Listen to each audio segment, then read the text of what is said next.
అనేక అద్భుత కార్యాలు జరిగినట్లుగా లేఖనాలు సెలవిస్తూ ఉన్నాయి. భూమి ఆకాశములను ఆయన మాట ద్వారా ఆయన సృజించి ఉన్నాడు. ఆయన మాట ద్వారా లాజరు లెమ్మని పిలువగా లాజరు శరీరంలో జీవం కలిగిందని దేవుని వాక్యం రాయబడి ఉన్నది. కనుక ఆయన మాట శక్తివంతమైనది, ఆయన మాట బలమైనది. ప్రభువా నీకు అన్నాడు, ఈ రాత్రి మీరు మాతో మాట్లాడు ప్రభువా అని ఎవరు మట్టు వారిని ప్రార్థన చేద్దాం. ప్రార్థన. మహాగణుడు, మహోన్నతుడు, సర్వశక్తిమంతుడైన మా ప్రియ పరలోకమందున తండ్రి, మీ అతి శ్రేష్టమైన పవిత్రమైన పరిశుద్ధమైన నామమునకు వేలాది వందనాలు స్తుతులు స్తోత్రాలు చెల్లించుకుంటున్నాం. ఈ రాత్రి ప్రభువా యొక్క ఉపవాస ఉజ్జీవ పండుగలు బెతెస్దా ప్రార్థనా మందిరానికి నీ మహాకృపను బట్టి నన్ను నిలవబెట్టిన విధానానికి వేలాది వందనాలు. ప్రభుని బోధకుడా, నీ మాట శక్తివంతమైనది, నీ మాట చేత మేము వెలిగించబడాలి రాత్రి కోరుకుంటూ ఉన్నాం. అయ్యా తండ్రి, నీవే మాతో మాట్లాడమని నీ యొక్క పాదాన్ని పట్టుకొని అడుగుచూ ఉన్నాం. ప్రభా, ఇక్కడ కూడి ఉన్నాం, మేము నీ సన్నిధిలో నిలవబడి ఉన్నాం. నీవు మాట్లాడండి ప్రభా తండ్రి. నీవు మాట్లాడగా అయ్యా ఆశీర్వాదములని నీవు మాట్లాడగా మా జీవితంలో దీవెనలను మేము నమ్ముచూ ఉన్నాం. ఈ రాత్రి మీరు మమ్మల్ని దర్శించమని ప్రభా, నన్ను పక్కకు తోసివేసి మీరే మాతో మాట్లాడమని, కూడొచ్చిన ప్రతి హృదయాన్ని తెరిచి అయ్యా నీ వాక్యము చేత నింపమని నీ పాదాలను పట్టుకుంటూ యేసు శ్రేష్ఠ నామమున అడిగి వేడుకుంటున్నాం పరమ తండ్రి, ఆమేన్. దేవునికి మహిమ కలుగును గాక. హల్లెలూయా.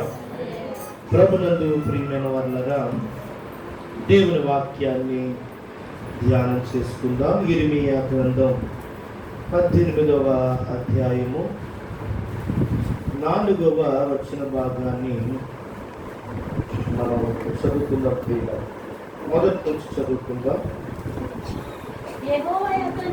యెహోవా యొద్ద నుండి యిర్మీయాకు ప్రత్యక్షమైన యెహోవా వాక్కు, నీవు లేచి కుమ్మరి ఇంటికి పొమ్ము, అక్కడ నా మాటలు నీకు తెలియజేతును.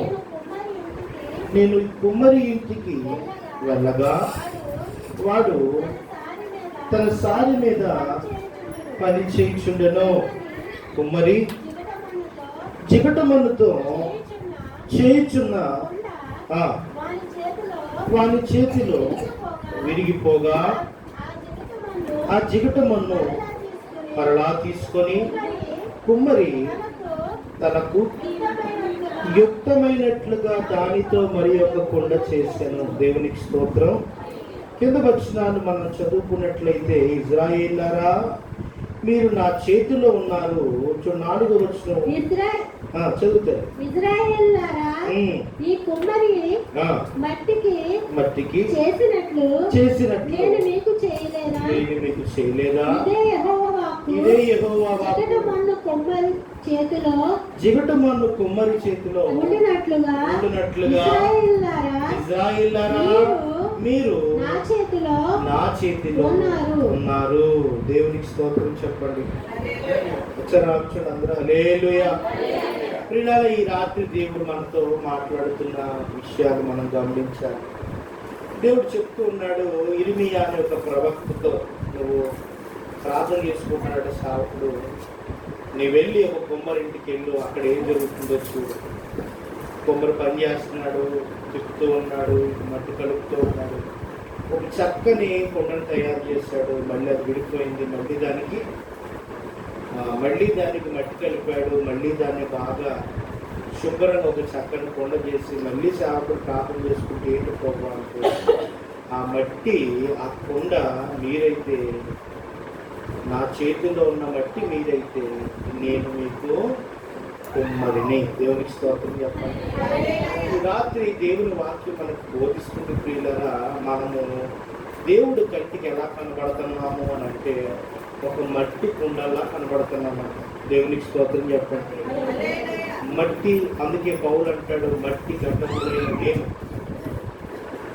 మట్టి ఘటములైన మాలో మహిమైశ్వర్యాన్ని పోసి ఉన్నారు.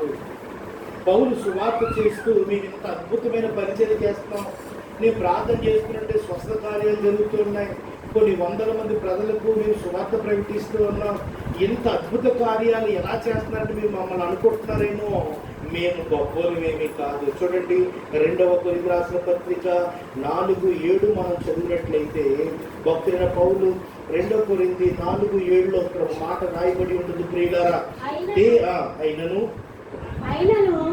నా బలాధిక్యమును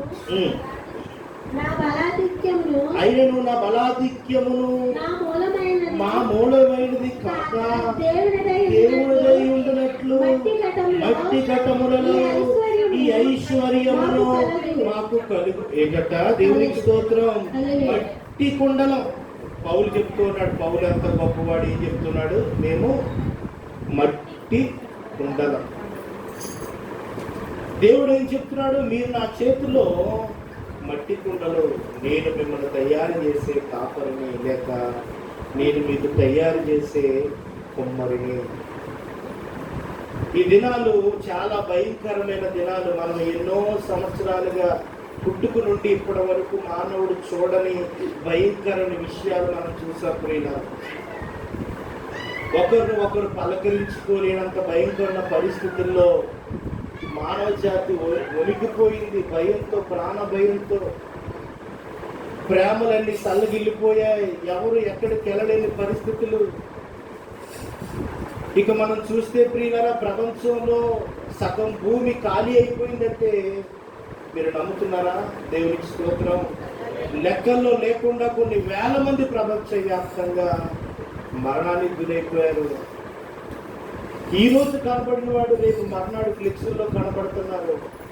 అయ్యో, నిన్న మాట్లాడిన వ్యక్తి ఈ రోజు లేడు.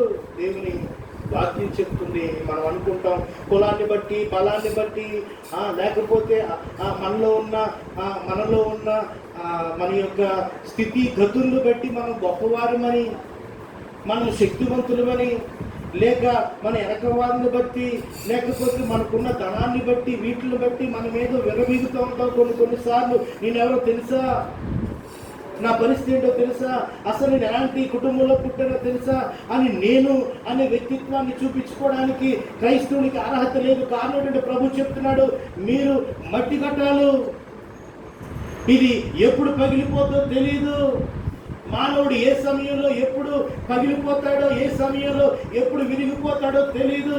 కనుక అంత్యకాలాల్లో, అపాయకరమైన దినాలలో ఏ విధంగా క్రైస్తవుడు ఉండాలో ఈ రాత్రి దేవుడు మనతో మాట్లాడుతూ ఉన్నాడు.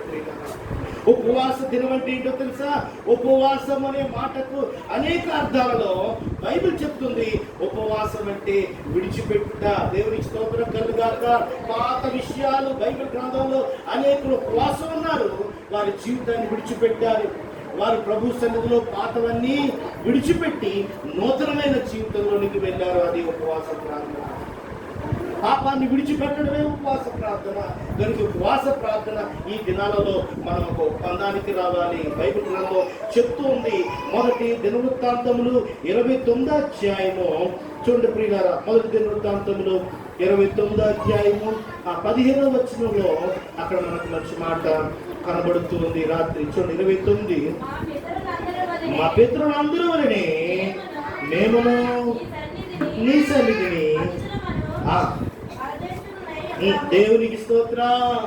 ఇక్కడ భక్తుడైన దావీదు చెప్తూ ఉన్నాడు, మా పితరులు అందరి వల్లే మేము కూడా ఒక దినాన్న నీ సన్నిధిలో ఉండవలసిన. ఎవరు ఇక్కడ ఉండడానికి వీలు లేదు, అవకాశం లేదు. మనం గొప్ప అనుకోవడానికి అసలు అవకాశం లేదు. యోబు 14 అంటాడు ప్రియులారా, జ్ఞానవంతుడైన యోబు 14వ అధ్యాయం 1వ వచనంలో ఒక మాట అంటాడు. చూడండి ప్రియులారా, శ్రీకరుడు నరుడు కొద్ది దినములైన వాడే మిక్కిలి బాధనందును. పువ్వు వికసించినట్లు వాడు పెరిగి వాడిపోవును, నీడ కనబడక పోవునట్లు వాడు నిలకడ నిలువక వారితో. నీడ వలే మానవుడు ఏమైపోతాడట? స్త్రీ కనిన నరుడు. ఎవరన్నా ఈ భూమి మీద స్త్రీ కనిన నరుడే వాడు ఎంతటి గొప్పవాడైనా కొద్దిదనముడు వాడు అనుకుంటాం ఇదంతా నాదే, ఇవన్నీ నావే, ఇదంతా నా వల్లే ఈ భూమి మీదకి వచ్చింది, ఇవన్నీ అనుకుంటాం. కానీ బైబిల్ చెప్తుంది మనం కొద్ది ఈ కొద్ది దినాల్లో మన క్రైస్తవ జీవితం ఎలా ఉండాలి. ఈ రాత్రి కూడా మనతో మాట్లాడబోతుంది. కీర్తనలో మోషే రాశాడు 95 వచనంలో, మానవుని దేవుడు మట్టికి తిరిగి మార్చుచూ ఉన్నాడట. ఎన్ని రోజులైనా ఎప్పటికైనా మనం మట్టి వారిని, మట్టిలో తీపడ్డాం, మళ్ళీ మట్టిలోకి వెళ్తాం. కనుక మనము ఏ విధమైన కొండలుగా ఉన్నామో ఈ రాత్రి మనం గ్రహించాలి. దేవునికి స్తోత్రం. మన దేవుడు ఏమని పిలుస్తున్నాడు? మట్టి ఘటన. ఈరోజు కొన్ని ఘటాలని మనం దాంట్లో ఏదో ఘటనలో దేవుడు ఈ రాత్రి నిన్ను హెచ్చరిస్తాడు. నువ్వు ఈ ఘటంగా ఉన్నావు, నీ మనసు మార్చుకో. ఈ ఉపవాస ప్రార్థనల ద్వారా మనం ఒకవేళ వాక్యానికి విరోధమైన మట్టి ఘటాలుగా ఉంటే మన యొక్క జీవితాన్ని మనం ఖచ్చితంగా మార్చుకోవాలి, మారు మనసు పొందాలి. 2వ రాజుల గ్రంథం మొదటి మట్టి ఘటానికి వెళ్దాం. 2వ రాజుల గ్రంథం 4వ అధ్యాయము 40వ వచ్చిన భాగాన్ని మనం చదువుకుందాం. అందరూ వాక్యం వైపే మీ దృష్టి ఉంచండి. బాగా చదవగలిగిన వారు మీకు చెప్పిన రెఫరెన్స్ అన్ని కూడా నాకు గబగబుగా అందించినట్లయితే మనం త్వరగానే ముగించేసుకుందాం ప్రియులరా. చూడండి 2వ రాజుల గ్రంథం 4:40 వచనాన్ని మనం చూద్దాం.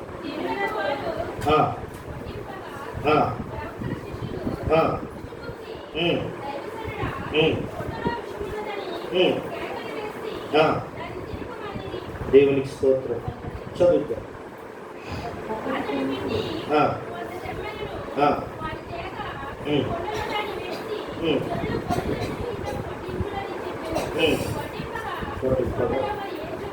దేవునికి స్తోత్రం కలుగునుగాక. ఇక్కడ ఒక కొండను మనం చూస్తున్నాం. ఒకటిగా ఇక్కడ ఏమని రాయబడింది బైబిల్ గ్రంథంలో? అందరూ చదువుతున్నారండి? అర్థమవుతుందండి ఆ మాట? దేవునికి స్తోత్రం. బిషప్ కొండ. చెప్పండి, ఏం కొండ? బిషప్ కొండ. కొండ ఎవరికి సాదృశ్యం? చెప్పండి మరి. నాకే సాదృశ్యం. నేను మట్టి కొండ. దేవుడు చెప్తాను, నేను ఎవరిని? ఆయన నన్ను తయారు చేశాడు. తల్లి గర్భంలో పిండంగా రూపించబడకపోతే ఈ రోజు ఇక్కడ నిలబడతానని ఆయన తెలుసు. మన దినముల లెక్క చెప్పాలి ఆయనకి తెలుసు. మన తల వెంట్రుకలు ఆయనకి లెక్క, అడుగులు ఆయనకి లెక్క. ఉదయ అంతరంగాన్ని పరిశీలించి పరిశోధించగల దేవుడు. కనుక మనం ఎవరండి? మనలో ఏ గొప్ప అయినా ఉంటే అది ఇక్కడ వరకే. కానీ యేసని గొప్ప మనలో ఉంటే అదే మనల్ని అక్కడికి ఏది మోసుకెళ్ళాలి చెప్తుంది కదా బైబిల్. కనుక ఈ మట్టి కుండలు ఎవరిప్పుడు మనం ఒప్పుకోవాలి ఈరోజు వాక్యానుసారంగా? నేనే. చెప్పండి. ఇక్కడ ఏం చెప్తుంది? ఇక్కడ ఒక కొండ ఉందట. ఇక్కడ ఏలిషా అనే భక్తుడు ఉన్నాడు. దేవుని ఆత్మ చేత బహుబలంగా దేవుడు సేవ చేస్తున్నాడు. ఏలిషా గారు ఒక దినాన్న తన యొక్క శిష్యులందరూ కలిసి ఒక ప్రాంతంలో ప్రార్థన పెట్టుకున్నారట. ఆకుకూర చేయండి కోసినప్పుడు ఏదో విషపు ఆకు కూడా దాంట్లో కలిసిపోయింది. వంట అవుతుండగానే అక్కడ వంట వండేవాడికి విషయం అర్థమైంది, ఈ కొండలో విషం ఉన్నది. ఎప్పుడైతే ఈ వంట పూర్తయిందో ఇప్పుడు సాగు కూడా వంట అంతా వృధా అయిపోయింది. విషం ఉన్నది కొండలో. ఇది కొండ విషపు కొండ. దేవునికి స్తోత్రం కలుగుగాక. బైబిల్ చెప్తుంది విషం మనిషిలో ఉంటుందండి. విషం మనిషిలో ఉంటుందా? ఎలా మనకు కలిసి చచ్చిపోతారు. బాగు కలిస్తే చనిపోతారు. ఏమండి, మన పిల్లలు మనం కలుస్తూ ఉంటారు. చిన్నపిల్లలు తండ్రిలో వచ్చి మా వాళ్ళు నన్ను కలుస్తూ ఉంటారు. మనకేం అవ్వదు కదా. ఏమండి, పాము కలిస్తే చనిపోతాం, తేలు కలిస్తే దానికి ఒక సమయం ఉంటుంది. విషపు జంతువు మనల్ని నేను కాటేస్తే మనకు విషపు ద్వారా మనం చనిపోతాం. కానీ బైబిల్ గ్రంథాల్లో కొన్ని మాటలు ఉన్నాయి. వీళ్ళరా గమనించినట్లయితే మానవుడి లోపల నుండి బయటకు వచ్చేవి విషపూరితమైన 13 గుణాలు మానవుల్లో ఉన్నాయటండి. ఇవ్వండి, ఇది ఉన్నాయట.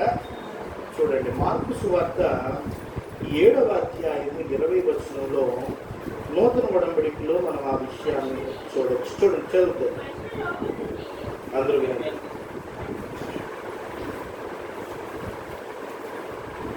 మనుషుని లోపల నుండి బయలు వెళ్ళినది మనుషుని అపవిత్రపరచును.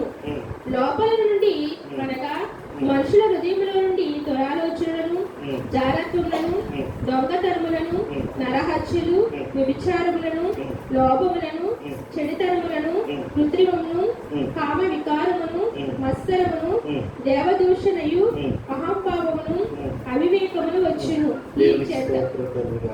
ఈ చెడ్డవన్నీ లోపల నుండి బయలు వెళ్ళి మనుషుని ఎక్కడి నుండి ఇవన్నీ కూడా ఈ పై చదువుకున్న చీకంతా కూడా ఎక్కడి నుంచి వస్తుందంట? లోపలి నుండే. ఒకసారి తెలిస్తే చచ్చిపోతాం, మామూలు విషయం. కానీ ఇవి ఎప్పుడూ లోపల నుంచి మనిషిని విషయంలో బాధ పెడతానే ఉంటాం. 13 విషయాలు ఇక్కడ రాయబడి బయలు వెళ్ళి మనుష్యుని అపవిత్రపరుచునని ఆయనతో చెప్పాను. దేవునికి స్తోత్రం. కనుక చాలా విషయాలు చెప్పుకొచ్చాడు. 13 విషయాలు లోపల నుండే. ఎక్కడి నుండట అంటే దీనికి లిఖించిన పైన హృదయము నుండి. ఏమండి, ఎక్కడి నుంచి వస్తాయి ఇవన్నీ?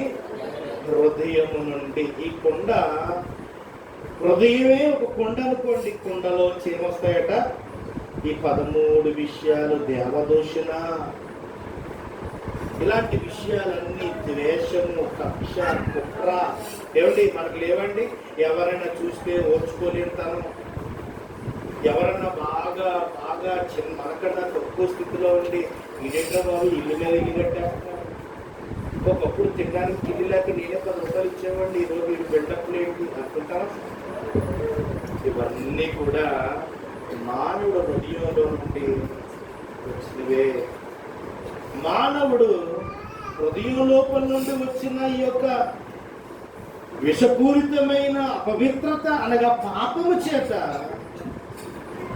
అపవిత్రుడైపోతూ ఉన్నాడు. ఈ కొండ కూడా ఎలాంటిదట? విషపు కొండ. దైవజనుడా, విషపు కొండ. దీని నిండా విషమే ఉన్నది. ఒకవేళ మనం దీనిలో ఉన్న ఆహారాన్ని భుజించినట్లయితే, ఆహారాన్ని తిన్నట్లయితే మనం చనిపోతాం. ఇలాంటి మానవుల ద్వారా అనేక క్రైస్తవుల ద్వారా అనేకులు ఈరోజు దేవుని మందిరాన్ని నమ్ముకోలేకపోతున్నారు.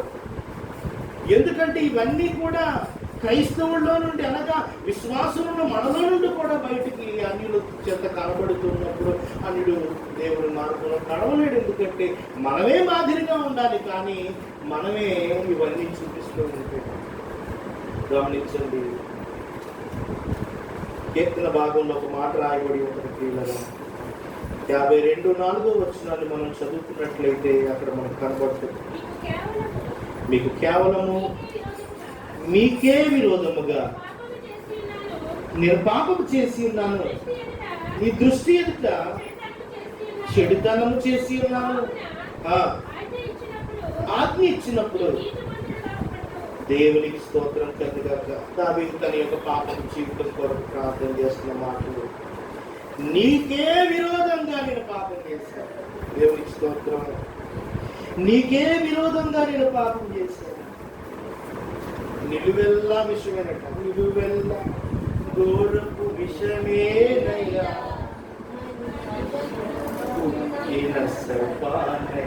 ఎలాగుందట మనిషికి? నిలువెల్లా దావీదు పాపము చేయడానికి, ఒక మనిషిని హత్య చేసేంతగా దిగజారినప్పుడు చేసిన ప్రార్థన. నిలువెల్లా పాపమే, నిలువెల్లా విషమే. సర్పానికి పళ్ళలోనే ఉంటది, కానీ మనిషికి నిలువెల్లా విషయం. నిలువెల్లా విషయం. దావీదు ప్రార్థన చేస్తా ఉన్నాడు. సమూయేలు గ్రంథం 1 సమూయేలు 18 అధ్యాయము 9వ వచనంలో ఒక సన్నివేశాన్ని చూపిస్తాను, చదవండి. 1 సమూయేలు. ఏమండి, ఏం జరిగింది ఇక్కడ? ఏం చూపట?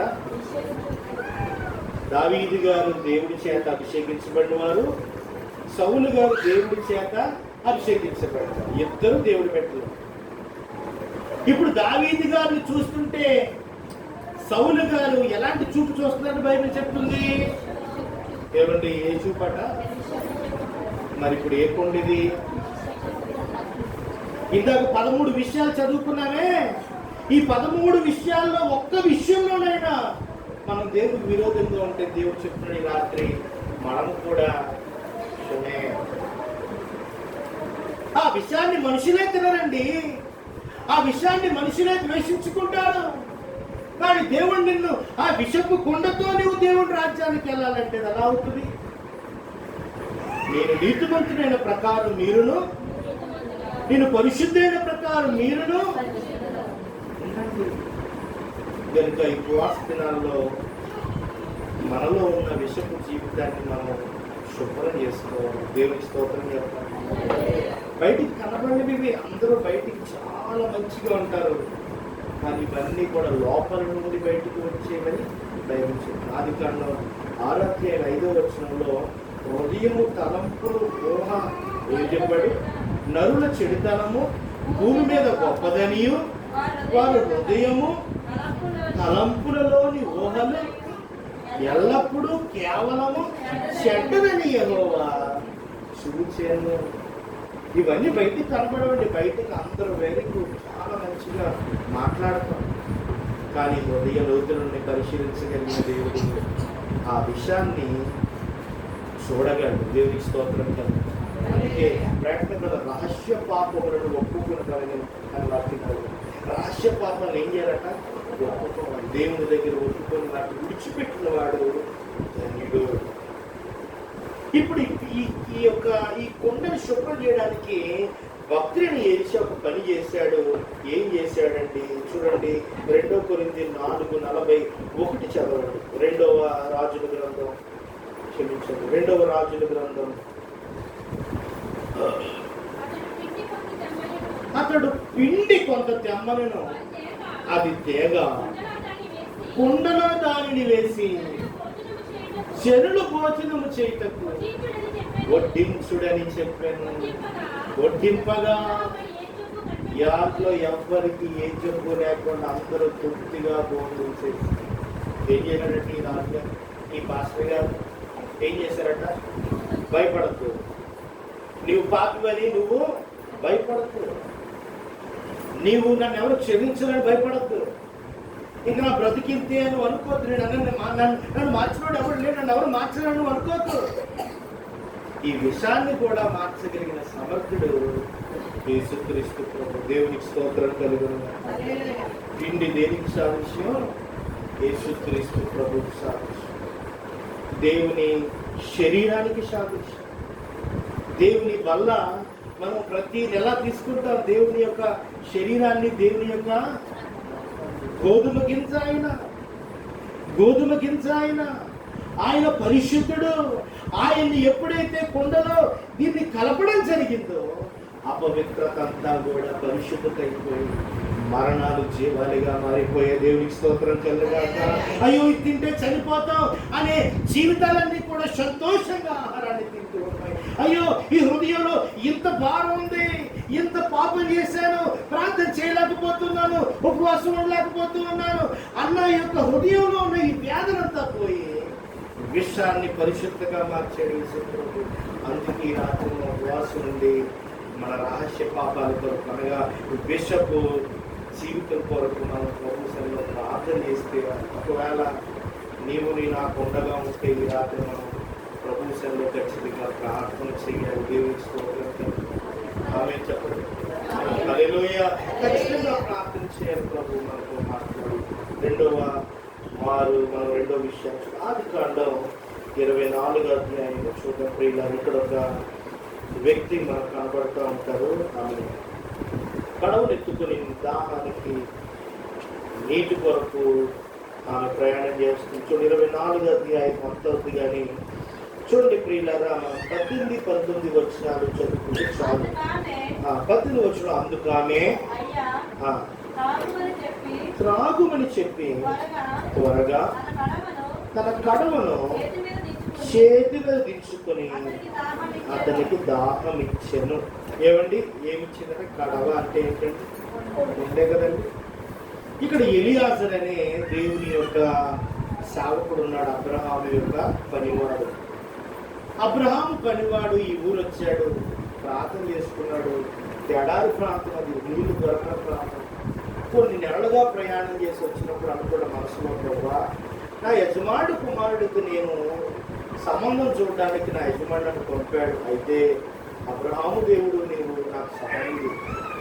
ఎవరైతే నాకు దాహం ఇచ్చి నేను అడగకుండానే నా ఒంటిలకు దాహం తీరుస్తారో వారే నా యజమానుడు కుమారులకు కరెక్ట్ జోడి అని ప్రార్థన చేస్తాను. కొన్ని మార్లు దేవుని సూచనల ద్వారా కూడా మనం ప్రార్థన చేసి మనం నిర్ణయాలు తీసుకోవాలి. సొంత నిర్ణయాలు తీసుకోకూడదు. మనం ఏదైనా ఒక పని చేస్తున్నప్పుడు దేవుని సూచన ద్వారా కూడా ప్రభు సన్నిధిలో మనం ప్రార్థించి, ప్రభు ఈ కార్యం నీకు ఇష్టమైతే ఇలా జరిగిస్తే నేను చేస్తాను. ఒకవేళ జరగలేదనుకోండి, నేను ఈ కార్యం చేయను. దేవునికి స్తోత్రం.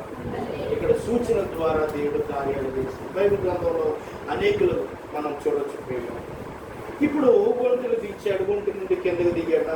నా దగ్గర ఉన్నాడు, ఎక్కడికి వెళ్ళిపోతాడు, నా మాట మీద ధ్యాస వచ్చాడు. అర్థమవుతుందా?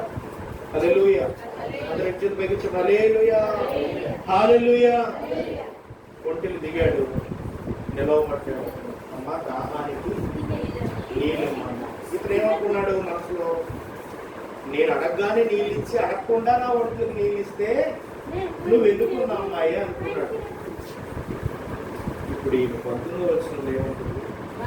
ఆమె కడవ ఎత్తుకొని దించి అతనికి నీళ్ళిచ్చి, నువ్వు తాగు, నీ ఒంటులకు కూడా నీ నీళ్లు పోస్తాను. ఏమండి, ఒకప్పుడు బావుల నుండి, బోరింగుల నుండి, ట్యాపుల నుండి మోటార్ స్విచ్ చేస్తే నీళ్ళు వచ్చే రోజులు వచ్చేసాయి. ఒక బింది నీళ్లు బరువు ఎంతో మోసేవాడికి తెలుస్తుంది ఆ కష్టం. ఆనాడు దినాలలో ఎన్నో వందల లోతుతో ఉంటేనే కానీ పడని ప్రాంతాలు, నీళ్లు పడని ప్రాంతాలు. అలాంటి ప్రాంతంలో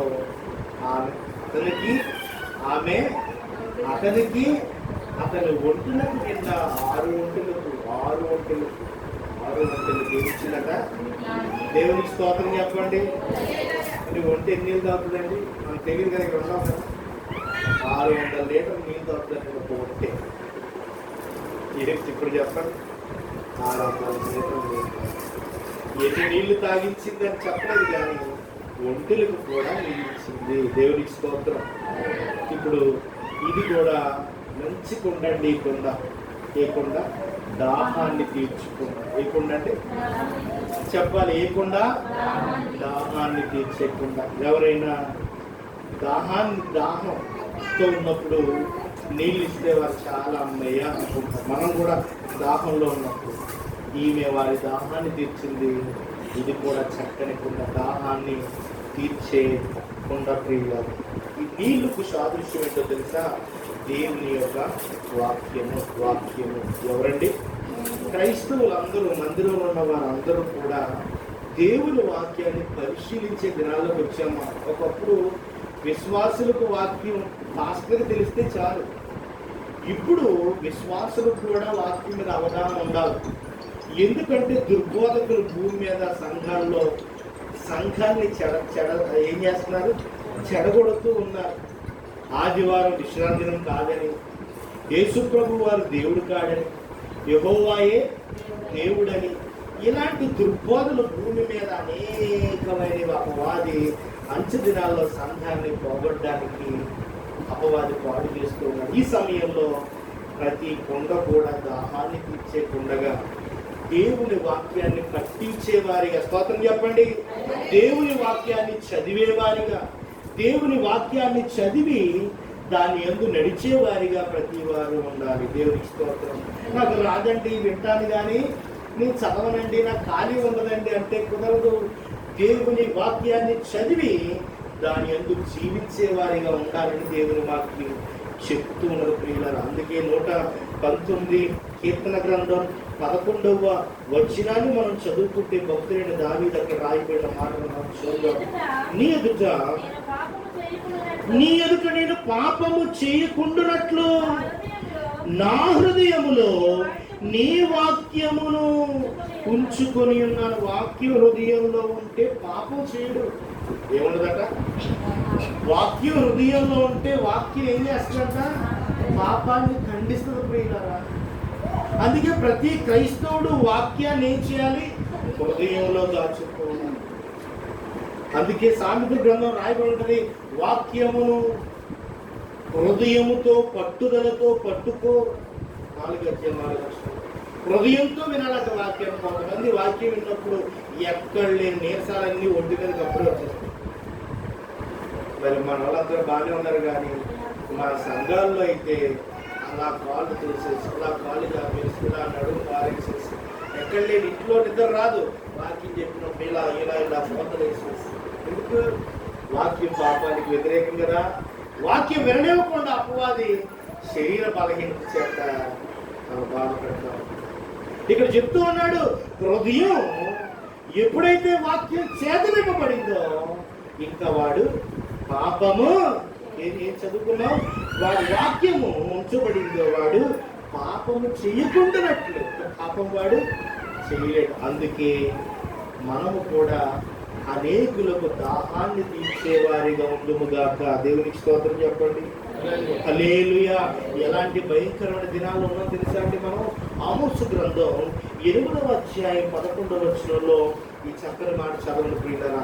ఆమోసు గ్రంథం 8వ అధ్యాయం 11వ వచనంలో ఈ మాటలు కనబడతాయి. రాబోవు దినములందు, ఏ దినములండి? కమింగ్ డేస్, రాబోయే దినాలు చదువుతారు.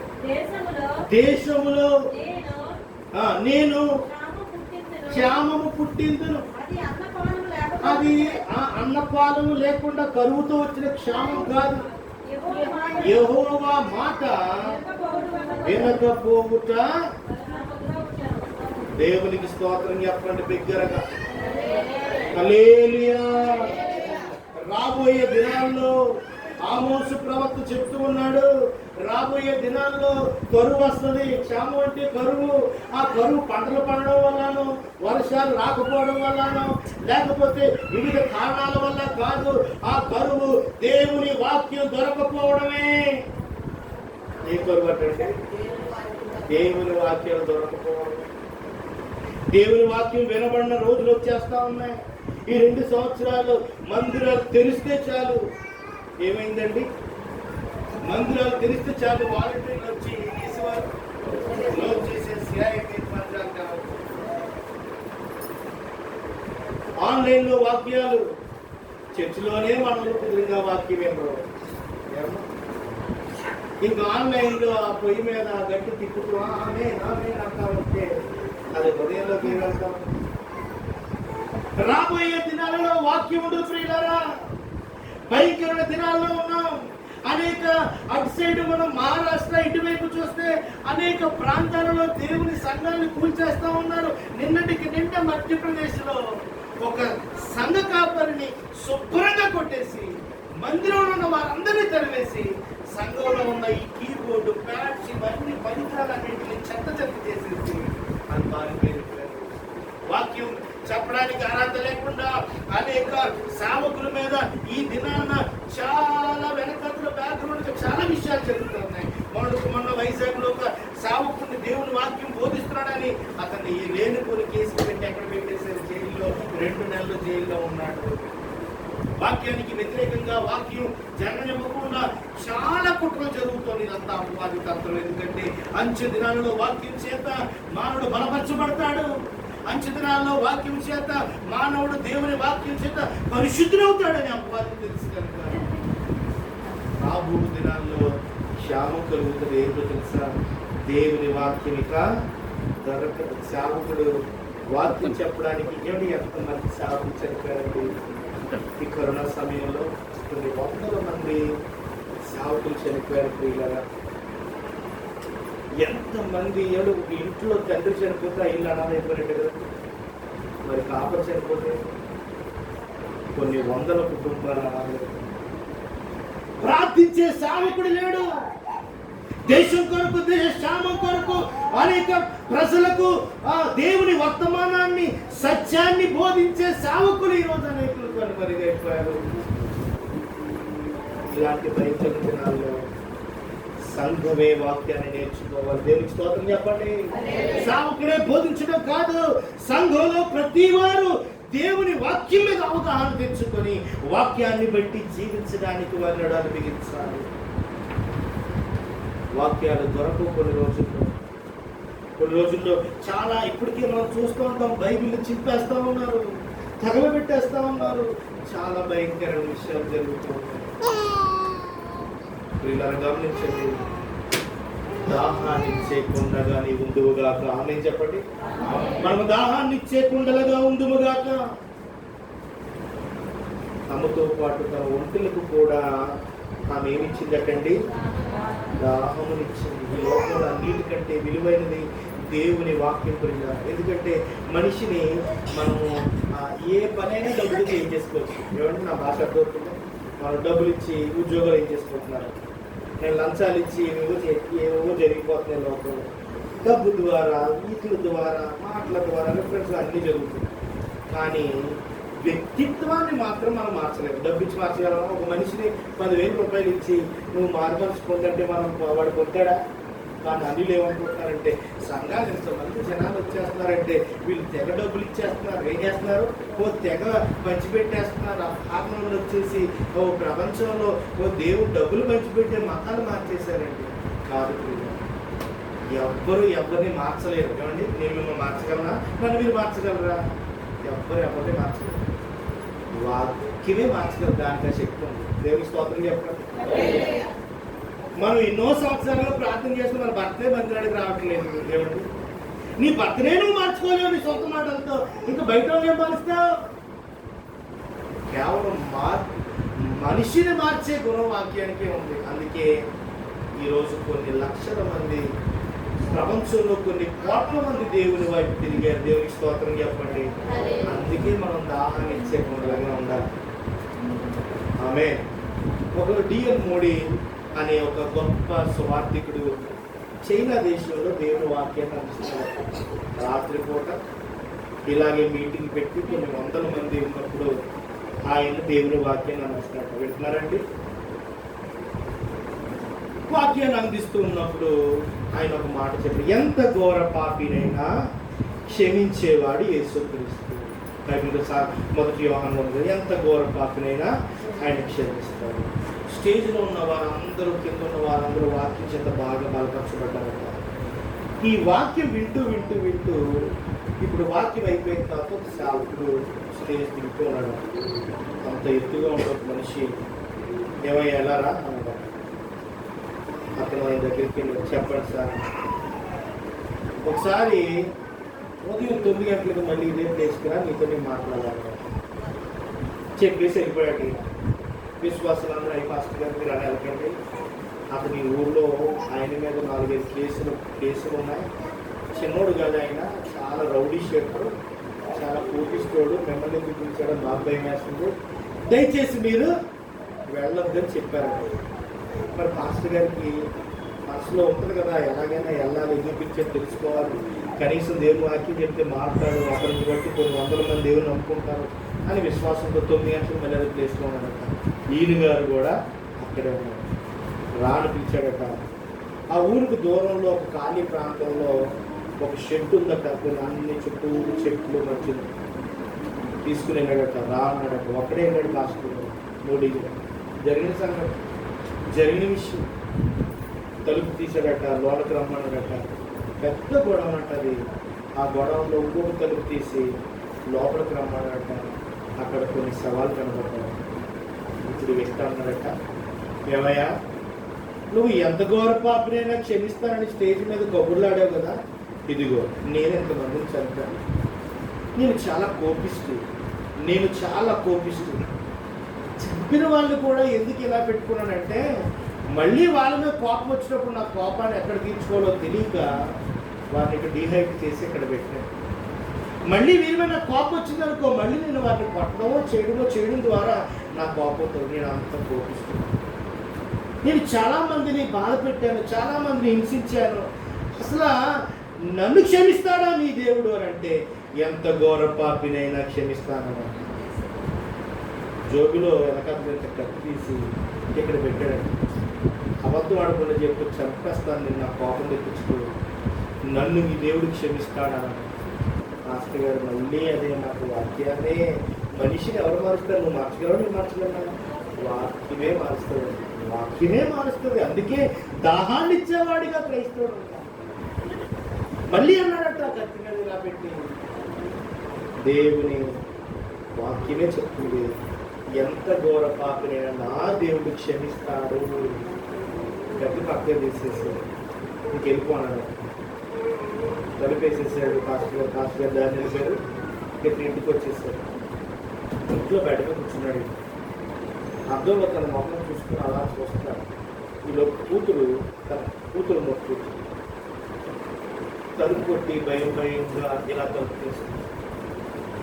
తలుపు కొట్టి నాన్న అంటే కూతురు తన తండ్రి దగ్గర రావడానికి కూడా ఎంత భయపడిపోతుందో చూడండి. తలుపు కొట్టి తలుపు తీస్తే నోట్లో మాట రావట్లేదు. నాన్న నాన్న అంటున్నాడు. ఇలా అన్నాడు, ఏమే అన్నాడు, టీ తాగుతారా? అమ్మ అడగదన్నా, మీ అమ్మని రమ్మన్నాడు. ఇద్దరు భయంతో వచ్చినప్పుడు ఆ అర్థంలో ఈ ఫ్యామిలీ చూసుకున్నాడు. నా పక్కన కూర్చొని నీ ముఖం ఇలా అయిపోవడం, తన భార్య చెప్తున్నాడు, నీ ముఖం ఇలా అయిపోవడానికి కారణం నేనే కదా, నన్ను క్షమిస్తావా అన్నాడు. ఒకరోజు ఇతగాడి ఇంకా పొద్దుటే లేవకుండా ఉన్నప్పుడు భార్య చదువుతో పైకి లేపి తీయిస్తే ఆ వేడి టీ ముఖం మీద దొరికినందుకు అతని మా ముఖం అంతా కూడా ఇన్ఫెక్షన్ వచ్చేసి ఆ బబుల్స్ వచ్చేసి ముఖం అంతా మచ్చలు వచ్చేసారు. ఎప్పుడు హింసిస్తానే ఉంటారు కదా నిన్ను, ఎప్పుడూ నిన్ను ఈ పిల్లలు నా కూతురుగా నేను చూడలేదు, ఎప్పుడూ నీకు నా ద్వారా సుఖం లేదు, నువ్వు నన్ను క్షమిస్తావా అని అన్నట్టు. ఆ భార్య వెంటనే మోకాళ్ళేసి కాలు పట్టుకుంటుంది. అంతకన్నా భాగ్యం అండి.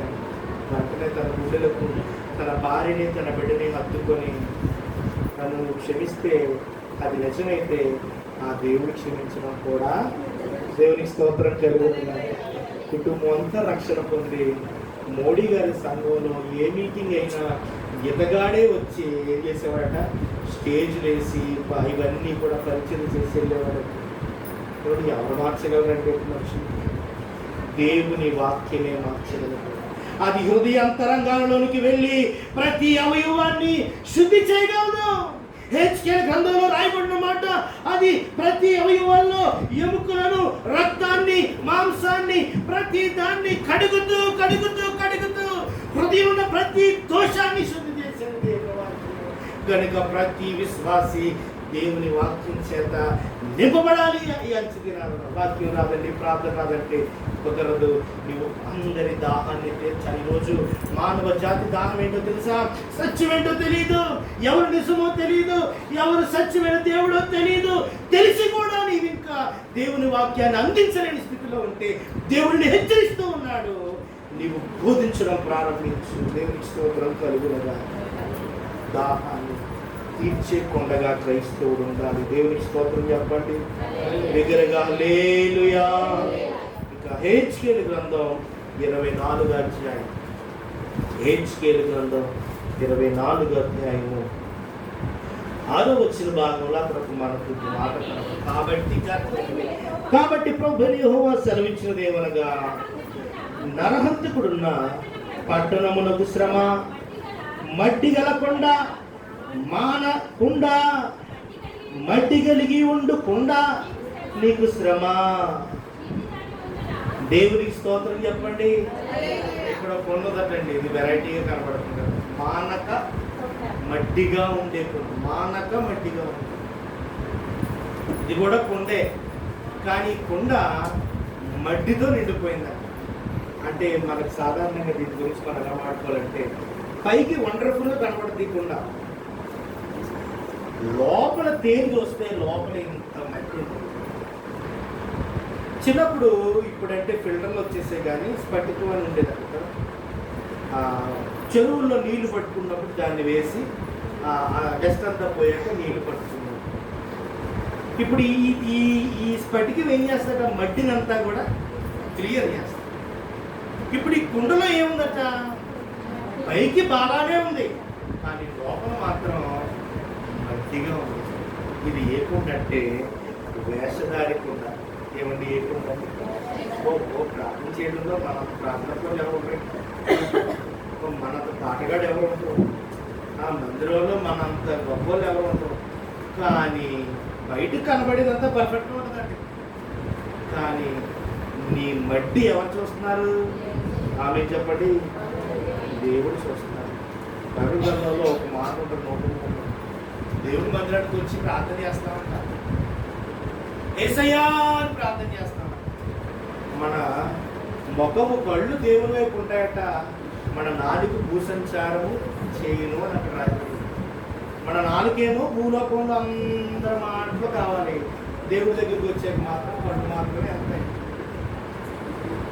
మట్టి గలకుండా మానక ఏకుండా మానక మట్టిగా. ఎన్ని వాక్యాలను ఎన్ని ప్రార్థన చేయించుకో.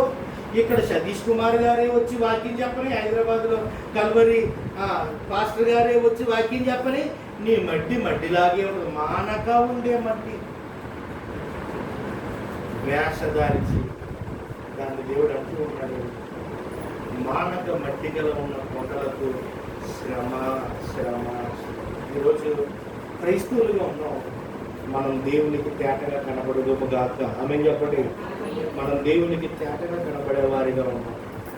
మన హృదయ లోతుల్లో లోకాన్ని పెట్టుకొని బయటికి మనం భక్తిగా కనపడడానికి కాదు దేవుడు ఆయన స్వరక్తినిచ్చి మనం సంపాదించుకోడు. సంఘం అంటే ఏంటంటే లోకము నుండి తీయబడింది. మనం ఎక్కడి నుండి తీయబడ్డాము? లోకం నుండి తీయబడ్డాం, పాపం నుండి తీయబడ్డాం. దేవుని శిలువ ద్వారం చేత, ఆయన రక్తము చేత మనం కడగబడ్డాం. అలాంటి పరిశుద్ధమైన రక్తం చేత కొన్న సంఘంతో దేవుడు చెప్తున్నాడు, నీది మట్టి గల, పైకి బాగా కనబడేవారిగా కాదు, మనము లోపల కూడా శుద్ధిగా ఉండేవారిగా. అందుకే దేవుడు ఒక కథ చెప్పుకొచ్చాడు, ఆయన వాక్యం చెప్పుకుని, బండ మీద కట్టుకున్న ఇల్లు, ఇసుక మీద కట్టుకున్న ఇల్లు, రెండు ఇల్లులే. రెండింట్లో ఫ్యామిలీస్ ఉన్నాయి. కానీ శ్రమ వచ్చినప్పుడు మట్టి గలకుండా వారు ఏమైపోయారట, ఇసుక మీద కట్టుకున్న వారు ఏమైపోయారట, నీళ్లతో పాటు కొట్టుకున్నారు. అన్నా కూడా ఎవరండి? నయోమి కూడా క్రైస్తవురాలే. నయోమి గుర్తుగా అందరూ, నయోమి కూడా క్రైస్తవురాలే. బెత్లెహేములో శ్రమ వచ్చింది. ఊళ్ళో ఉన్న అందరికీ శ్రమే కదండి. కరువు అంటే ఏమంటే మన వీధిలో వాటర్ రావట్లేదు అంటే నీ ఒక్కదానికైనా అందరికీనా? నీ ఊర్లో వర్షం పడలేదు అంటే మన ఇంట్లోనే అందరి ఇంట్లోనే. ఊర్లో శ్రమ వస్తుంది, భర్తను పట్టేసుకుంది, మనం వెళ్ళిపోదాం. ఈ ఊర్లో దేవుడు సేవకుడు ఉన్నాడు, వాక్యం ఉంది, అన్నీ ఉంది. భర్త పాపం కొన్ని రోజులు అలా ఆపాడు. కానీ ఇల్లుని శుద్ధి చేసింది. కొన్ని సంవత్సరాలు బాగున్న తర్వాత మళ్ళీ వచ్చి, దేవుడు సర్వశక్తిగా దేవుడు నన్ను మోసం చేశాడు. దేవుడు మోసం చేస్తున్నాడు, మనం మోసం చేయాలి. మన మట్టి గల కుండలు మనల్ని మోసం చేస్తాం. విశ్వాసురాలు వాక్యం ఎరిగినామేమే, కానీ ఆమె పైకి భక్తిగా ఉండి లోపల దాని శక్తిని ఆశ్రయించలేని విశ్వాసాన్ని కలిగి ఉంది కనుక ఆమె సర్వాన్ని కోల్పోయింది. ఈరోజు క్రైస్తవులలో శ్రమలు ఎందుకు తెలుసా అండి? అందరూ కొంతమంది చెప్తారు దేవుడు అనుకునే శ్రమలే బాబా. శ్రమలు దేవుడి వల్ల కాదు, నీ క్రియల ఫలం నీ వెంట చెప్పండి కూర్చి అది వచ్చేది. దేవుడు కడవరి దినాల్లో వచ్చి జీతం ఇస్తాడు. ఎవరి ద్వారా ఇస్తాడు? వాని క్రియలు చెప్పుకున్న వానికి నేను జీతం సిద్ధంగా వచ్చాను. కనుక పైకి కనబడేవారిగా కాదు. కొంచెం ఉపవాసం ఉన్నారంటే మనం ఉపవాసం ఉన్నాను అని ముఖాన్ని వికారం చేసేసుకొని ఇంకా చాలా చెప్తారు. బైబిల్లో ఉపవాసం ఉండమని ఎక్కువ చెప్పలేదు, కానీ ఉపవాసం ఉంటే ఇలా ఉండండి మాత్రం చెప్పింది. దేవునికి స్తోత్రం చెప్పండి. నూతన ఒడంబడికలో ఉపవాసం ఉండు అని ఖచ్చితంగా చెప్పలేదు, కానీ ఉంటే ఇలా ఉండని చెప్పింది. ఉపవాసం ఉండిన మనము మన మట్టి బ్రతుకుల్ని దేవుడు చూస్తున్నాడని గమనించాలి. ఆమె చెప్పండి. అవి నువ్వు మానక అలాగే ఉంటే నీకు శ్రమే. ఎందుకంటే నీ మట్టి వల్ల నువ్వు శ్రమ అనిపిస్తుంది. ఈరోజు నీ కుటుంబంలో జరుగుతున్న ప్రతి క్రియకు నీ స్వక్రియలే కారణం అనే విషయాన్ని గుర్తుపెట్టుకోవాలి. మడ్డి గల కొండగా మనం ఉన్నామేమో, దేవునికి లోకానికి మనము భయపడి దేవునికి భయపడకుండా జీవించేవారిగా ఉన్నామేమో. మానక మడ్డి గల కొండకు శ్రమ శ్రమ. ఇందాక మనం చదువుకున్నాం, విరగబడిందట కొండ. ఏమైపోయిందట? సావుకుడి చేతిలో ఏమైపోయింది? సావుకుడి కాదు, కుమ్మరి చేతిలో విరిగిపోయింది. చాలా మంది ఉత్తిరి విరిగిపోతారు. మనం అప్పుడే 4 కొండకు వచ్చాం. ఏం చెప్పుకున్నాం? చెప్పండి. మొదటి కొండ ఏంటి? రెండో కొండ, మూడో కొండ మడ్డి గల కొండ. మానక మడ్డి గల కొండ. ఇప్పుడు 4వ విషయానికి వచ్చేసి ఏ కొండట? విరిగిపోయే కొండ. ఇర్మియా గ్రంథం 18వ అధ్యాయం చదువుకున్నాం కదా. ఆ కుమ్మరి ఆ చేతిలో విరిగిపోయింది. దేవునికి స్తోత్రం చెప్పండి. విరిగిన కొండ. కొంతమంది ఉత్తిని ఏమవుతారండి? కొండకుండే గుణం ఏంటి? సాధారణంగా ఉత్తర విరిగిపోతుంది. మనం దాన్ని సరిగ్గా హ్యాండిల్ చేయకపోతే ఆ పైన ఉన్న రౌండ్ తర్వాత కిందకి దాన్ని స్టీల్ బిందుల్లాగా, మనం ప్లాస్టిక్ బిందుల్లాగా కొన్ని దాన్ని క్యారీ చేద్దామంటే అవ్వదు. ఎందుకంటే అది సామాన్యంగా విరిగిపోయేది ఘటన. ఇప్పుడు కొంతమంది క్రైస్తవులు ఉత్తరే విరిగిపోతారు. చిన్న విషయం అయితే మొదలు మాట. చిన్న విషయం ఎవరైనా నేను ఏమనంటే భర్త మీద అడిగినట్లుగా సంఘం మీద అడుగుతారు. ఫాస్ట్ గా నేనేమి అనరు. అక్కడ ఏదో మొత్తం నీ పక్కన కూర్చునే నీ మళ్ళీ మనం ఉదయం లేస్తే వదినా అక్క అనుకుంటామా లేదు. చిన్న ఇష్యూ అయితే సార్ మళ్ళీ ఫాస్ట్ గారు బతిమాడే అలా మానకూడదు. నువ్వు అలా మానితే ఎలాగా? ఫోన్లే నీ కొరకు ప్రార్థన చేస్తాను చెప్తాను. ఆ చెల్లికి అలా అనక ఉత్తినే విరిగిపోతాను. క్రైస్తవుడు ఉత్తినే విరిగిపోయేవాడిగా ఉండకూడదు. అనేకులు ప్రభు వైపు తిప్పేవారిగా ఉండాలి. బైబిల్ గ్రంథంలో సౌలు అనే వ్యక్తి ఉన్నాడు. ఆయనకి దేవుడు పని చెప్పాడు. రాజు ఉన్నాడు. అంటున్నారా? ఇదిగో నీవు అమ్మోనీయుల దేశానికి వెళ్ళు, అక్కడ ఏన్ని ఉంచు. దేవుడు చెప్పించేది మన పనే కదా.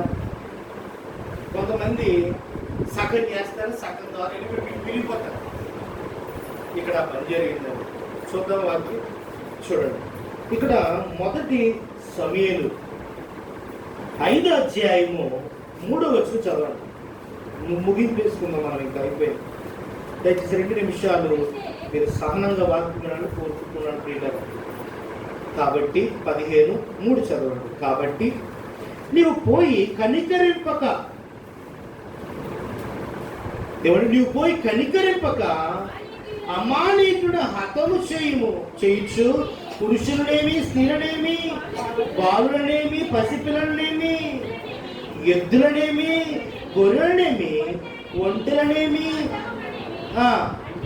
అన్నిటినీ హతము చేసి కడిగినదంతా బొత్తుగా పాడు చేసి అమానీకులను నిర్మూలము చేయమని చెప్పాను. దేవుడి చాలా క్లారిటీగా చెప్పాడు కదా దేవుడు. ఓ రాజైన సౌలు, నీవు అమానీకులైన దేశానికి నువ్వు వెళ్ళు. అక్కడ పురుషులే ఉంటారు, స్త్రీలే ఉంటారు, చిన్నపిల్లలే ఉంటారు, పెద్దవారే ఉంటారు. అంటే సెంటిమెంట్కి వెళ్ళద్దు. ఇక అక్కడ ఎద్దులే ఉంటాయో, పశువులే ఉంటాయో, గాడిదలే ఉంటాయి, ఏవైతే ఉంటాయో ఎవ్రీథింగ్, ఏది ఏమైనా అన్నీ నువ్వు ఖచ్చితంగా నువ్వు పాడు చేయు, నువ్వు అర్థము చేయని చెప్పాడు. అలాగే ప్రభు అన్నాడు. స్తోత్రం చెప్పండి బిగ్గరగా. మనం కూడా వాక్యం వినకపోతాం, వాక్యం విన్నా ప్రార్థన చేసుకుంటాం.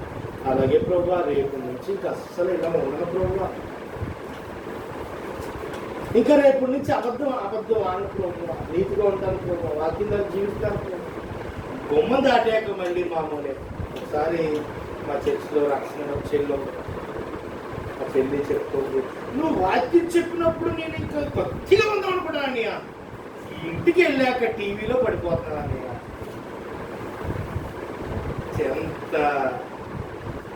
ఎంత ఖచ్చితంగా చెప్పింది. నేను వాక్యం చెప్పినప్పుడు దేవుడు మందిరం ఉన్నప్పుడు ప్రార్థన చేసుకున్నప్పుడు నా మనసుకి ఇంకా భక్తిగా ఉందామని నేను చాలా నిర్ణయాలు తీసుకుంటాను. దేవుడు చూడడం నేను చాలా ఖచ్చితంగా ప్రార్థన చేస్తాను.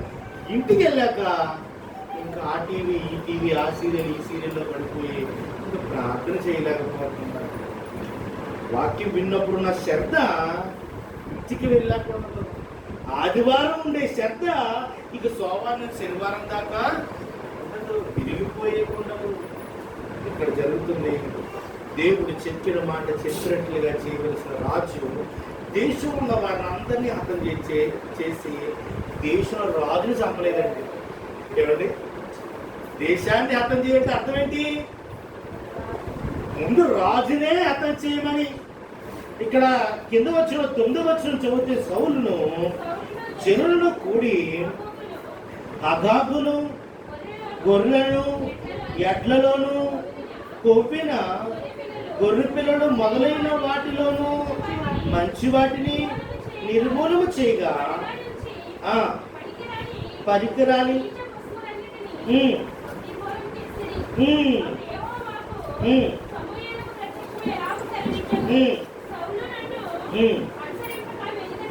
ఎనిమిదో వచ్చిన చదువుతున్నా అర్థమవుతుందండి.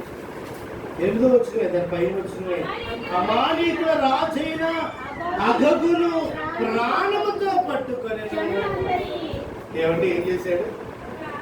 రాజుగారిని పట్టుకొని ఇంట్లో పెట్టుకొని ఊరంతటిని నాశనం చేశాడంటే దేవుడు చెప్పిన మాట ఈ కొండ ఏమైపోయిందండి? వీరికి దేవుని మాట పట్టించుకోలేనుకుండదు. భక్తి అంటే పట్టించుకోలేనుకుండదు. సావుకుని అంటే పట్టించుకోలేనుకుండదు. దేవుడు మాటలు ఏముండదు అలాగే చెప్తారులే అన్న వారు ఉంటారు చూసారా? అలాంటి పని చేశారు. అగగు అనే వ్యక్తిని దేవుడు అర్థం చేయమన్నాడు.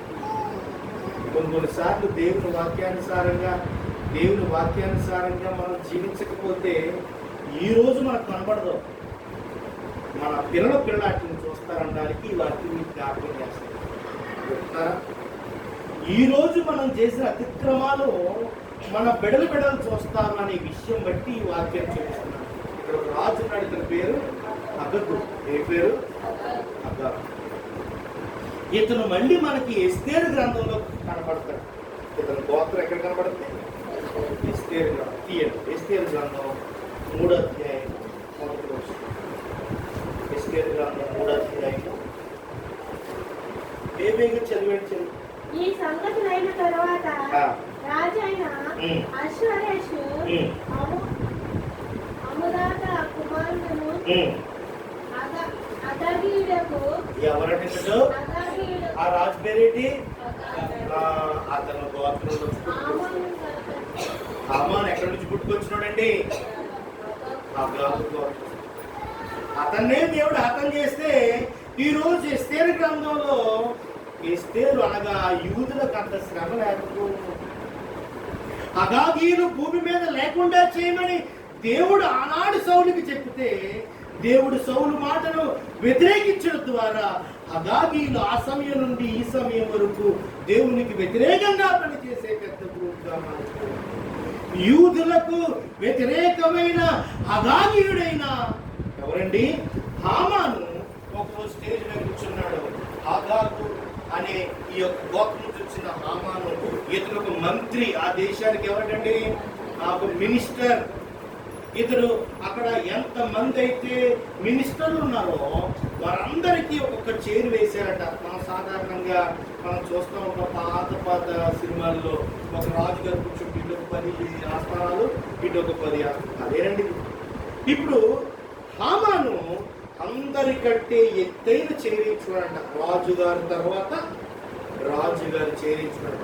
మీరు ఇంటికి వెళ్ళి వాక్యం చదివితే మీకు బాగా అర్థమవుతుంది. నేను చెప్తాను, ఏం చూడండి. హామాను అన్నాడట, ఊర్లో ఉన్న ప్రతి ఒక్కరు మన ఆస్థానంలో ఎవరైతే పని చేస్తున్నారో స్వీపర్ దగ్గర నుంచి అకౌంటెంట్ దాకా మన మాట చెప్తుంది. అంటే ఒక కూలి పని చేసుకుని అంటే భట్టుడు నుంచి స్వీపర్ పని చేసేదాకా ప్రతి ఒక్కరు ఉదయం డ్యూటీకి వచ్చినట్టు వచ్చిన ఆస్థానంలో ఏం చేయాలి? నాకు వంగి నమస్కారం చేయాలి. ఇప్పుడు ఒక ఆఫీస్లో పని చేస్తున్నాం అనుకోండి, ప్రిన్సిపల్ నాకంటే స్కూల్లో పని చేస్తున్నాం. ప్రిన్సిపల్ ఒక జీవో పాస్ చేశాడు. ఉదయాన్నే వచ్చి నా రూమ్లో నాకు గుడ్ మార్నింగ్ చెప్పకపోతే మీకు ఆ రోజు జీతమైన. ఇప్పుడు వీళ్ళు ఏం చేయాలా? ఉదయాన్నే వెళ్ళి సార్ వచ్చేదాకా ఉండి గుడ్ మార్నింగ్ చెప్తేనే కానీ ఏడు. ఇప్పుడు ఆ ఊర్లో పని అదే జరిగింది. ఏమండి, వెళ్ళడం, ఆయనకి దండం పెట్టడం, పని చేసుకోవడం, అందరూ వెళ్తున్నారటండి. దేవుని స్తోత్రం చెప్పండి. అందరూ వెళ్ళి చేస్తున్నారట. ఆ ఊర్లో ఆ ఇంటి దగ్గర ఆ ఆస్థానంలో ఒక పనులు ఉండట. గేటు కాపలా చెప్పనండి, వాచ్మ్యాన్ పనిచేసే ఒక అతను ఉన్నాడట. అతడు యూదుడు అనగా క్రైస్తవు అనగా దేవుని చేత, దేవుని వాక్యము చేత బ్రతుకుతున్న ఒక చక్కని వ్యక్తి నమస్కారం చేయలేదు. అతని పేరు ఏంటట? ముద్దుకాయ. ఇతనికి ఇంకా పౌరుషం వచ్చేసింది. ముగించేద్దాం కథలో విని పౌరుషం వచ్చి చూశాడు, చెప్పాడు. ఆఖరికి చెప్తే అన్నాడు, మేము సర్వశక్తి గల దేవుని తప్పి ఇంకెవరికి నమస్కారం చెయ్యొద్దని మా బైబిల్ చెప్తుంది, వాక్యం చెప్తుంది.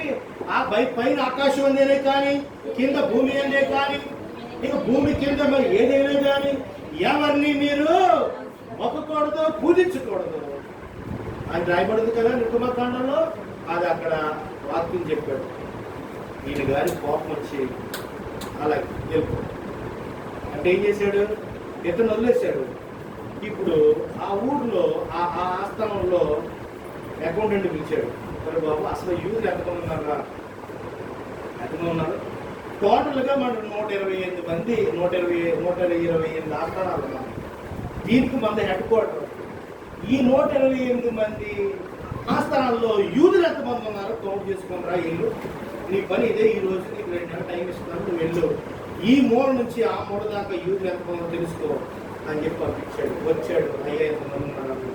వీళ్ళందరికీ కూడా ఒకరోజు మనం నిర్ణయం తీసుకొని వీళ్ళందరికీ మన ఊరి నుంచి ఎక్కేద్దాం, తిండి లేకుండా వీళ్ళు చేద్దాం, వాళ్ళకి ఆహారం పెట్టద్దు, వాళ్ళని సెపరేట్గా డీల్ చేద్దాం అంటే ఒక్కడు చేసిన పనికి యూదులందరూ ఏడుస్తా ఉన్నారు.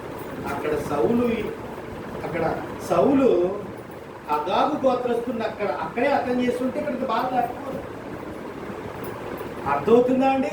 అక్కడ దేవుడి మాటకు లోబడలేదు కనుక ఇక్కడ యూదులందరూ ఇన్ని తరాల తర్వాత కూడా అంచువేతకు గురవుతున్నట్టు కారణం ఈ రోజు మనం చేసే ప్రతి పని మన పిల్లల చూస్తానికి దేవుని విషయంలో విరిగిపోని వారిగా మనం ఉండాలి. పౌలు అంటాడండి 12వ అధ్యాయం ఎఫెసీయుల పత్రికలో, నేను వెనుతిరగక ఏం చేస్తాడట? నేను గురి యొద్దకి వెన తిరిగే పని లేదు. నా గురి క్రీస్తే. దేవుని వైపు ఒక్కసారి తిరిగిన మనము 2-3 సార్లు వెనక్కి వెళ్ళి పైకి వచ్చి మళ్ళీ భక్తిలో పడిపోయేలా ఉండకూడదు. విరిగిపోయే కొండగా అసలు ఉండకూడదు. ఆఖరకుండా ఐశ్వర్యపు కొండ. చూడండి 2వ కొరింథీయుల చదువుకున్నట్లయితే ఆఖరి మాట ముగించేస్తున్నాను, దయచేసి వినండి. 2వ కొరింథీ 4:7 చదవండి సార్. 2వ కొరింథీ 4:7 అందరూ వినండి. అయినను మా బలాధిక్యము కాక దేవునిదై ఉండునట్లు మట్టి ఘటములో ఈ ఐశ్వర్యం మాకు కలదు. ఇది ఏంటట? ఈ ఐశ్వర్యం ఏంటట? ఇది ఏ కొండటండి? ఏ కొండట? ఐశ్వర్యపు కొండ. స్తోత్రం చెప్పండి బిగ్గరగా. మనందరము దేవుని వాక్యము చేత ఐశ్వర్య కొండలుగా మారుదుముగాక. ఆమేన్ చెప్పాలి. ఆమేన్. ఐశ్వర్యపు కొండ. ఐశ్వర్యం కొండ అంటే లోన ఆ కొండలో నాకు 2 ఎకరాల భూమి ఉంది, నాకు ఒక బెంచ్ కారు ఉంది అని చెప్తున్నాడు అక్కడ సేవకుడు. ఏం చెప్తాడు తెలుసా? ఐశ్వర్యం అంటే ఐశ్వర్యం అట. చూడండి లిస్ట్ చదువుతున్నాడు. ఎట్లు పోయినను శ్రమ పడుతున్నాం అంటే దీనికి కొండలో ఏముందండి? ఎటు పోయినా శ్రమే. మరి ఐశ్వర్యం అయింది ఎలా అయింది చూడండి. మరి చెప్తాం, క్రైస్తవుడికి శ్రమ ఉన్నా అక్కడ మళ్ళీ దాన్ని ఆచరిస్తున్నాడు. ఎటుపోయినను శ్రమ పడుచున్నాను, ఇరికింపబడిన వారము అంటే శ్రమలో దేవుడు మనకు తోడు ఉంటాడు. దేవునికి స్తోత్రం చెప్పండి. ఐశ్వర్యపు కొండగా శ్రమ పడితే విరిపోకూడదు. దేవుడు మన జీవితంలో శ్రమ నుండి విడిపించగలిగిన సమర్థుడు. పౌలు శీలను బంధించారు, బంధకాలు ఆపగలిగాయా? రోమ ప్రభుత్వం వారు తయారు చేసిన జైలు ఎంతో బలమైన ఆ రాళ్ళు, ఆ కట్టడ ఆపగలిగాయండి. శ్రమ కలిగినను మమ్మలను ఇరికింపబడి వారును కాను, అపాయములో ఉన్నను కేవలము ఉపాయం లేకుండా బ్రతికిన వారు కాను. ఐశ్వర్యం కూడా శ్రమలు, అపాయాలు, శ్రమలో ఇరుక్కుపోవడము, అపాయంలో ఉన్న ఉపాయం లేకుండా మా దేవుడు మమ్మల్ని ఎప్పుడూ చేయడు. 3 నెలలు పౌలు గారు ప్రయాణం చేస్తున్న బండి అనగా షిప్ ఎక్కడ మునిగిపోయింది? దీవులో మునిగిపోయింది. దీవులు ఆగిపోయింది, తినడానికి తిండి లేదు. అయినా పౌలు గారు అపాయంలో ఉన్న ఉపాయం లేనివాడిగా లేడుగా. 3 నెలలు అతన్ని ఎవరు పోషించారో తెలుసా? గిరిజనులు పోషించారు. దేవుని స్తోత్రం చెప్పండి. గిరిజనులు పోషించారు. అపాయాలు వస్తాయి, కానీ ఉపాయం లేకుండా దేవుడు నేను చేయడు. ఆమేన్ చెప్పండి. హల్లెలూయా. తర్వాత తరంబడుచునను దిక్కు లేని వారు కాము. ఏంటంటే ఆఖరి మాట చెప్తున్నాడు, తరమబడుచున్నాను దిక్కులేని వారము కాదు, పడదోయబడుచున్నాము నశించు వారము కాము. క్రీస్తు యొక్క జీవము మా శరీరమందు ప్రత్యక్షములకై యేసు యొక్క మరణానుభవమును మా శరీరమందు ఎల్లప్పుడూ వహించుకొని పోవచ్చు ఉన్నాము. ఐశ్వర్యకుండా శ్రమల్ని చూడదు, అపాయాన్ని చూడదు. విన్నారా? శ్రమల్ని చూడదు, అపాయాన్ని చూడదు, ఇరుకులు చూడదు, ఇబ్బందులు చూడదు. క్రీస్తు యేసు యొక్క మరణం ఏంటంట? ఎంత చక్కని మాట ప్రియులారా. క్రీస్తు యేసు యొక్క జీవము మా శరీరమందు ప్రత్యక్షమగుటైతే ఆయన యొక్క జీవాన్ని మనం పోసుకొని మేము ఎన్ని శ్రమలు వచ్చినా ముందుకు సాగిపోతున్నాము. దగ్గరగా ఒకసారి చప్పట్లు కొట్టుకోవాలి. హల్లెలూయా, హల్లెలూయా. ఎన్ని శ్రమలైనా దేవుని జీవాన్నే మేము ఏం చేశాము? మా శరీరానికి పూసేసుకున్నాం. క్రైస్తవుడు ఇలా ఉండాలి. అంచె దినాల్లో కొన్ని దినాలు పోతే నువ్వు క్రైస్తవుడు అయితే నీకు రేషన్ ఏమన్నారట? ఏమండి, అపాయకర దినాల్లో ఉన్నాం. రేషన్ గురించి దేవుడు నమ్మే కొద్దు. భయంకర దినాల్లో ఉన్నాం, అపాయకర దినాల్లో ఉన్నాం. అపాయం ఉన్న ఉపాయం లేని వారు ఐశ్వర్యం. ఏ తరం పడినా వెనకాల మమ్మల్ని తరిమినా దిక్కులేని వారు కాదు. యేసునే మా జీవానికి అభ్యాసం చేసుకున్నాం. ఆయన్ని ధరించుకొని కొనసాగుతూనే దేవుని స్తోత్రం కలిగిన ఐశ్వర్యపు కొండ అంటే ఇదండి. ఏ కొండగా ఉండాలి? ఐశ్వర్యపు కొండ. ఒకసారి ముందు పెట్టేస్తున్నాం. మొదటి కొండ ఏంటండి? విషపు కొండ. రెండవది ఏమండి? చాలా జాగ్రత్త దాహము తీర్చుకుంటా. మూడోది మట్టి గలకుండా. నాలుగోది పగిలిపోయినకుండా. ఐదోది ఐశ్వర్యపుకుండా దేవుని జీవాన్ని తన జీవితానికి పోల్చుకొని ముందుకు ప్రయాణం. అందుకే పౌలు అంటాడు, నేను క్రీస్తుని పోలి నడిచిన ప్రకారము నేను క్రీస్తుని పోలి నడవండి, మోకరించండి, ప్రార్థించండి. ఈ రాత్రి దేవుడు మనతో మాట్లాడుతున్నాడు. నిలబడిన వారు నిలబడండి. ఆఖరి ప్రార్థన చేసుకొని మనం సమయం ముగించుకొని అందరూ నిలబడినట్లయితే మంచిది. ఒక మా 2 చేతులు ఆకాశంలో చాపి హృదయపూర్వకంగా దేవుని సన్నిధిలో 2 నిమిషాలు హృదయ తలుపులు తెరిచి ప్రార్థించండి. 2 చేతులు ఆకాశంలో చాపి ప్రార్థించండి. హృదయంతో ప్రార్థించండి. మట్టి గల కొండగా ఒకవేళ మనం ఉన్నాము. మన మట్టి మనుషులు చూడకపోవచ్చేది. మన రహస్యాన్ని మనం రహస్యంగానే ఉంచుకుని వాడుకోవచ్చు, కానీ నా దేవుడు చూస్తూ ఉన్నాడు. నా దేవుడు చూస్తాను. హృదయ అంతరంగాన్ని పరిశోధించగలిగిన సమర్థుడైన ప్రార్థన చేద్దాం. హల్లెలూయా హల్లెలూయా హల్లెలూయా హల్లెలూయా హల్లెలూయా. ఉపవాస దినములలో మన జీవితాన్ని ప్రభు యొద్దకు మనం విడిచిపెట్టాలి. పాపాన్ని ప్రభు సరిదొప్పుకోవాలి. విషాన్ని కక్కేవారిగా మనం ఉండకూడదు. దాహాన్ని తీర్చే కుండలుగా, ఐశ్వర్యపు కుండలుగా మనం ఉండాలి.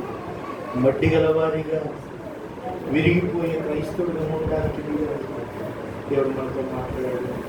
ప్రార్థించాడు. హల్లెలూయా హల్లెలూయా హల్లెలూయా హల్లెలూయా హల్లెలూయా.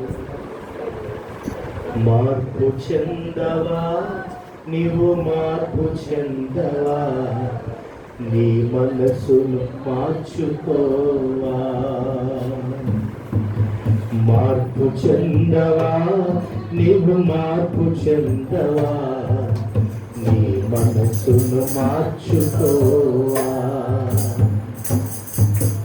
అనుకూల సమయం ఇది అని ఎరిగి మారు మనసును పొందవా. అనుకూల సమయం ఇది అని ఎరిగి మారు మనసును పొందవా. దిగంబరిగానే వచ్చావు నీవు, దిగంబరిగానే పోతావు. మన్నైన నీవు మన్నైపోతావు ఏదో దినమందునా.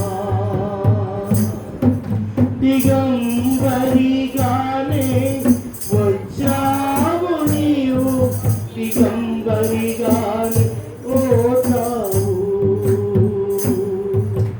మన్నైన నీవు మన్నైపోతావు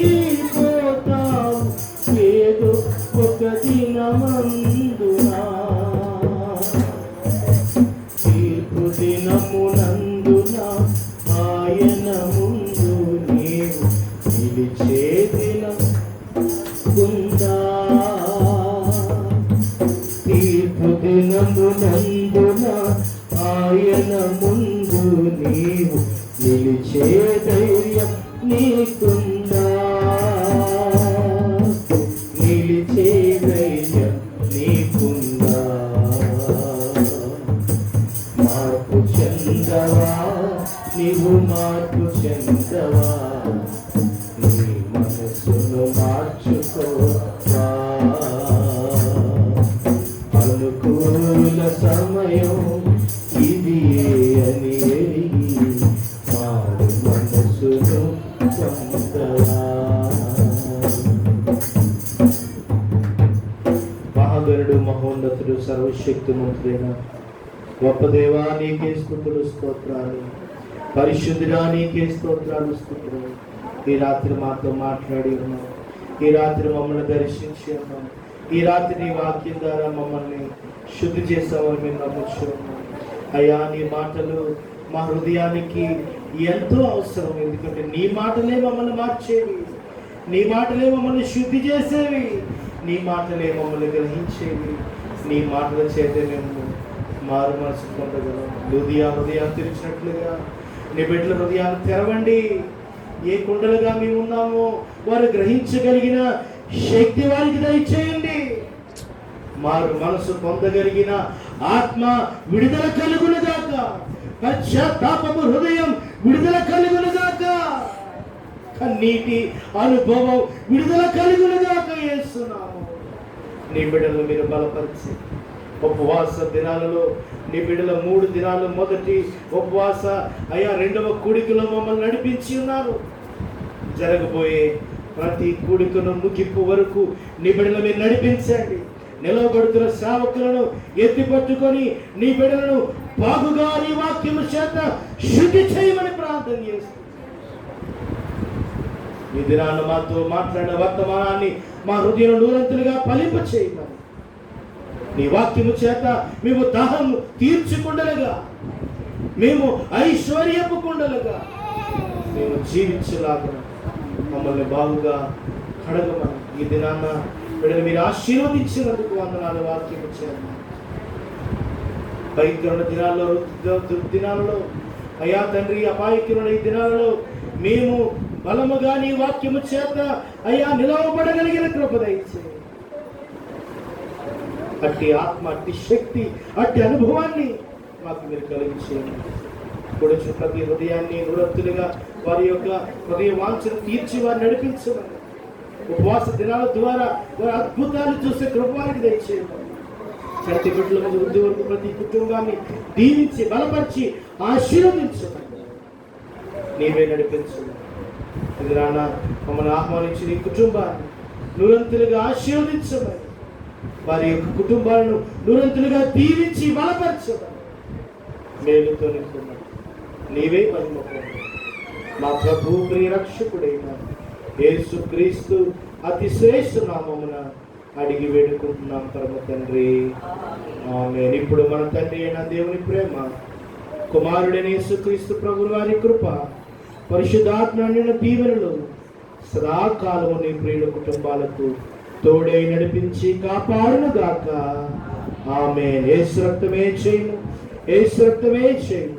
ప్రవేశనామను సంపూర్ణ విజయం అపవాదికి నాశనపు చేయము కలుగును గాక. ఆమేన్. ప్రోపేట అందరికీ వందనాలు.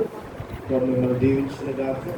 ఇది నాన్న రీతిగా మమ్మల్ని పిలిచి ఆహ్వానించిన కుటుంబానికి అనుచేత కుమారుని మీరు దురంతులుగా దీవించి బలపరిచి ఆశీర్వదించమని, కేక్ ప్రభు ఏ విధంగా అయితే మాధుర్యానికి ప్రతిఫలము అటు రీతిగా మాధుర్యమైన జీవితాన్ని ప్రభాని కుమారుడికి మీరు దయచేయమని, దురంతులుగా దీవించి ఆశీర్వదించమని యేసు పరిశుద్ధ నామమున నడిచున్నాము తండ్రి.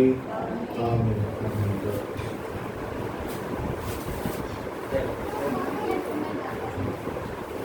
Happy birthday to you. Happy birthday to you. Happy birthday to you, Prince Ajay. Day to you. May God bless to you. May God bless to you. May God bless to you, dear Daddy. May God bless to you. Happy birthday to you. Many greetings to you. Many greetings to you, dear friends. Many greetings to you. Happy long life to you. Happy long life to you. Happy long life to you, dear Lucky.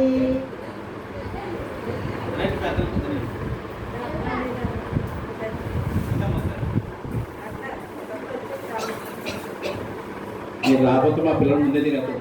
వదలండి అయ్యిందో.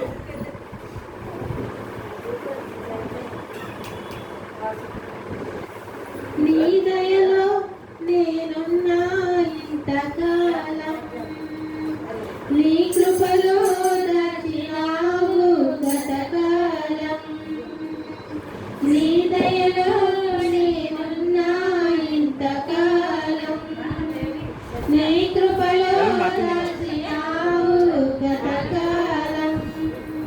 నీ దయ లేనిదే నేనే మౌదును, నీ దయ లేనిదే నేనే మౌదును తెలియదయ్యా. నీ దయలో నేనున్నా రాజు. ఇంతకాలం, నీ కృపలో దాచినావు గతకాలం. పండు. తల్లిదండ్రులు చూపిస్తారు తమ్ముడు తినిపించు. నీ ప్రేమను ఇలను చేయాలని ఆశిస్తారు. అదనంత గొప్పవారిగా తల్లిదండ్రులు జై. చూపిస్తారు.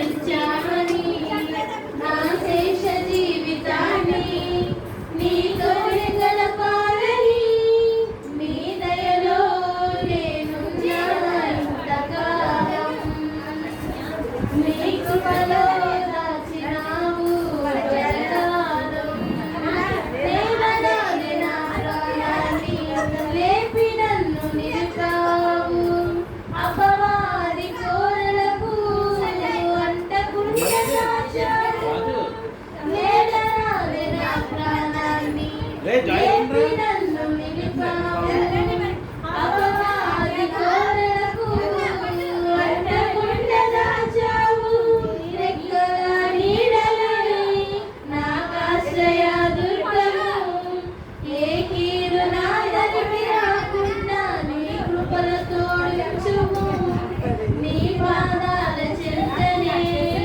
నే పరవశించాలని నా ఆయువు ఉన్నంత వరకు నీ దయలో ఉండాలని నీ దయలో నేనున్నా ఇంతకాలం